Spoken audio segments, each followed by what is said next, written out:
анан болбогон 1 тонна көмүр түшүрүп берсе, анан 1 чыпта un берип койсо, болбогон нерсеге 2000 сомго сатылып келип, ушул окка келдик.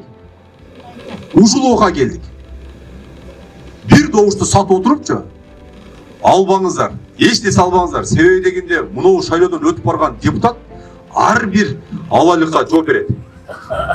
Эртең 5 жылда келип тура турган, силерден кабар алып, эмне болуп атасыңар? Кайсыл жерден, кайсы эмне көйгөйүңөр бар?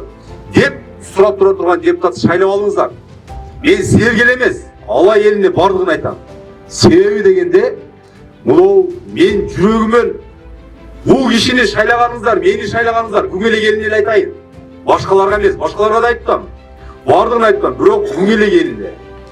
Элим айтам, мени шайласаңыздар, ушул кишини шайлаганыңыздар болот. Макулбу? Аксакалдар, жаштарга основной жаштар түсөт.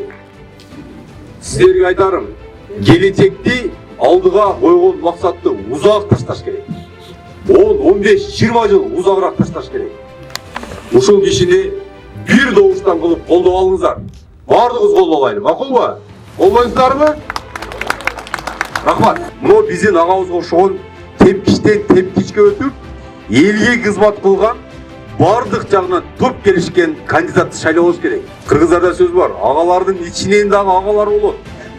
Ошолордун ичинен мына мен ошол жерде ушул агамы чындыгында адамгерчиликтүүгүн, жүрөгүнөн күйүп, жерим үчүн, элим үчүн дегенин көрүп, ошол эле мезгилде инилерине, кичилерге кандай мамиле кылганын көрүп, чындыгында ушул агабыздын артынан өсүп баратабыз десек, биз жаңылышпайбыз. Жаштар, ошол жердеги бир өзүбүздүн менин поколение, мени сыяктуу жаштар бар да. Кенденин астында да айтыш керек, чынында мына башка жактарда айтты, ушу иниме болельщик болдум эле да. Анан өзү жол бергенде анан кайра кой.